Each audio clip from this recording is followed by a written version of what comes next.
ξέρεις, όταν πηγαίνεις πολλές αγρυπνίες, όταν κρατάς ολόχρονα τις νηστείες, τις διατεταγμένες, λοιπόν, αρχίζει η ψυχή και ζωντανεύει.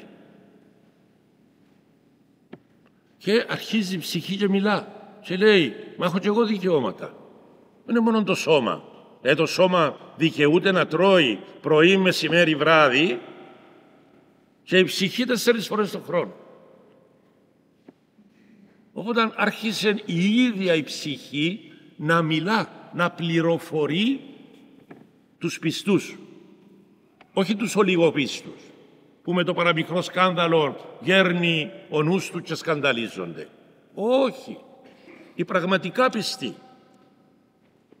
που επαναλαμβάνω, λένε του Χριστού, είσαι η ζωή μου, η αναπνοή μου, γλύκα μου και φως μου, το φιλί σου δώσ' μου. Δεν είναι υπερβολή αυτό.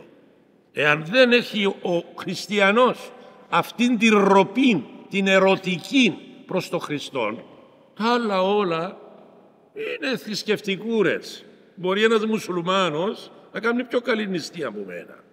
Και κάνουν. Λοιπόν, αλλά δεν φτάνει. Και ο σατανάς δεν τρώει τίποτε.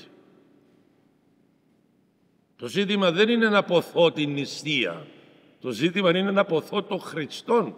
Η νηστεία είναι ένα υποβοηθητικό, ασχητικό μέσο να φρενάρω τις επιθυμίες μου, πρώτα στο φαΐ, μετά στον ύπνο, στο νερό, να αυξήσω την ελεημοσύνη μου, την κρυφή, όχι τη φανερή, να αυξήσω τις λειτουργίες μου, την εσπλαχνία μου, τη συγχωρητικότητά μου, να αρχίσω να βλέπω μέσα μου τα λάθη μου και όχι συνεχώς του Παπακοσταντίνου και να αρχίσω σιγά σιγά να μετανοώ, να μάθω τη μετάνοια. Όλα αυτά που μας οδηγούν στην τακτική Θεία Κοινωνία. Από μόνη της η ψυχή αρχίζει να ζωντανεύει, να ποθεί, να θέλει τη ζωή του Χριστού. Προσανατολίζεται, λέει ο Ιωάννης. Έτσι. Καθότι ο Χριστός ονομάζεται και Ανατολή Ανατολών.